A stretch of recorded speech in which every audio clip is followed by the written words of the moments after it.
Hey everybody, this is Steve. Tonight I'm going to be bulk loading some film into some film canisters. It's 35 millimeter. I have some old Kodak Tri-X pan that expired in 1985. This is my father's that I got from his estate. There was about 75 feet left on this, and so I've been rolling a few of these rolls, so I'm going to roll up a couple more tonight. To do this, all you need is some tape, your roller with the film in it, and I'm not going to talk about how to get the film in here. You need some canisters and you need a scissors. So that's pretty much all you need, and you need either the metal canisters, which I prefer, or the screw on top that you can get from places like B&H. I bought these little metal canisters, which are actually DX coated from Robert's Camera in Indianapolis.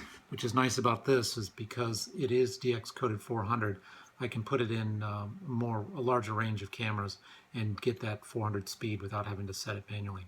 So what you do is you take your canister, and in this case it's a snap apart, so you just pop it off and pull out the core, okay? And then you take a small bit of tape, about 3 inches, and what you're going to do is you're going to open up your daylight roller, and you're going to pull out a little bit of the roller. And let me move the camera down here just a little bit. There we go. So you take this out and you put some tape on it. Try to get it as straight as you can. And you want to make sure that when you're doing this, that the end that sticks out faces away from the area that you put the crank in for this type of roller. And what you do is you just tape the film, the 35 millimeter, onto the core, and you make sure that the tape is on both sides of the film and it's tight. What you don't want to do is have the film come off when it's rewinding, especially for power rewinders. So you take your canister, 35 millimeter canister, and put it back over the core, just like that. So it just slides it right back in very easily. And the thing that's a pain with these type is that these metal tops sometimes are a pain to pop back on, but you just have to wrestle it. So let's see if I can get this one easily. Sometimes they pop on real easily, like that one, and sometimes they take a bit of a time. So once you get the canister, you just make sure it's secure, make sure the top's on, you just slide it back in, and get it nice and tight in there, nice and straight, and then you close the light top door, and then you take your little crank and you put it in here.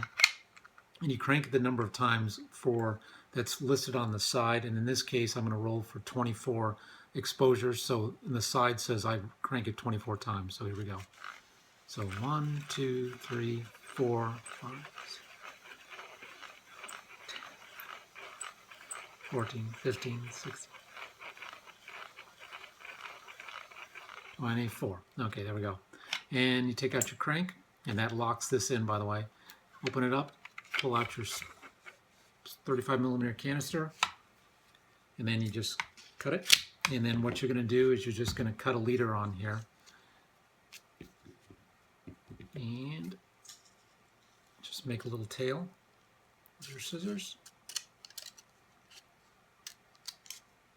like that. Ta-da! All right, and then you just take an empty film canister and load it up. And then tomorrow I'm going to be making some labels for this Tri-X pan, and I'll be good to go. So tonight I've rolled up 8 rolls, and that's all I'm going to do for tonight. And I'll start shooting it probably tomorrow. All right? See you around. Bye.